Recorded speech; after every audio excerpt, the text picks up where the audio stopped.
আজ রথযাত্রা, চল রে, ঠাকুর দেখতে যাবি? আমার শৈশবের সবচেয়ে রঙিন দিনগুলোর একটা দাদুর হাত ধরে জগন্নাথ ঠাকুর দেখতে যাওয়া। সেই সময় গ্রামের বাড়িতে বর্ষা পড়লেই আমরা অপেক্ষা করতাম, এই বুঝি রথ আসছে, রথ আসছে। রথ মানেই জগন্নাথ, বলরাম আর সুভদ্রার সেই বিশাল রঙিন রথ, আর দাদুর হাতে গামছা পেঁচিয়ে রোদ মাথায় করে সেই ঠাকুর দেখতে যাওয়া। আমি তখন ক্লাস 2তে পড়ি, একেবারে ছোট, কিন্তু উৎসাহ আমার আকাশ ছোঁয়া। দাদু সকালবেলা বলতেন, আজ রথযাত্রা, চল রে, ঠাকুর দেখতে যাবি? আর আমার চোখে মুখে জ্বলে উঠত চাঁদের আলো। আমার দাদু ছিলেন আমাদের গ্রামের সবচেয়ে পপুলার মানুষদের একজন। সাদা ধুতি পাঞ্জাবি, হাতে ছাতা আর কাঁধে গামছা, আর আমি একটা ফিতে বাঁধা হাওয়াই চটি আর একটা নতুন গেঞ্জি পরে দাঁড়িয়ে থাকতাম দাদুর পাশে। পথে যেতে যেতে দাদু আমাকে বলতেন, জানিস, জগন্নাথ মানে জগতের নাথ, সব কিছুর ওপরে উনি।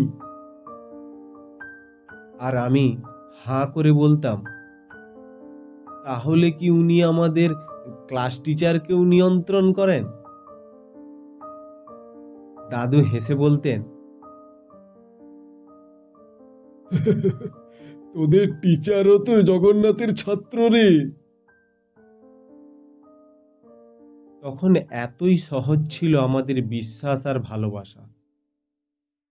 ঠাকুর দেখার জায়গায় পৌঁছেই চারিদিকের ভিড় দেখে একটু ভয় পেতাম, কিন্তু দাদুর হাতটা ছিল শক্ত, কখনো ছাড়তেন না। ক্লান্ত হয়ে গেলে এক জায়গায় বসিয়ে দিতেন আর বলতেন, এই নে, মিষ্টি খা, পরে ঠাকুর দেখবি। আমি ঠাকুরের দিকে তাকিয়ে থাকতাম। চোখ দুটো বড় বড়, কালো মুখ আর লাল ঠোঁট, যেন একজন আলাদাই দেবতা, একদম আপনজনের মতো লাগতো। রথের দড়ি টানার সময় দাদু বলতেন, এই দড়ি মানে একসাথে থাকার বাঁধন। আমি তখন নিজের ছোট্ট হাতে সেই দড়ি ধরে টানতাম আর ভাবতাম আমিও ঠাকুরকে নিয়ে যাচ্ছি। রাত হলেই আমরা বাড়ি ফিরতাম। পথে হাঁটতে হাঁটতে দাদু আবার ঠাকুরের গল্প বলতেন, কেন তিনি হাত পা ছোট করে তৈরি হলেন, কেন তিনি রথে বসে থাকেন, আর কেনই বা ভাই বোন একসঙ্গে থাকেন সব সময়। সে গল্পে ছিল ইতিহাস, আদর আর ভালোবাসা। আজ অনেক বড় হয়ে গেছি, রথ এখন শুধু ফেসবুকের ফটোতেই দেখি।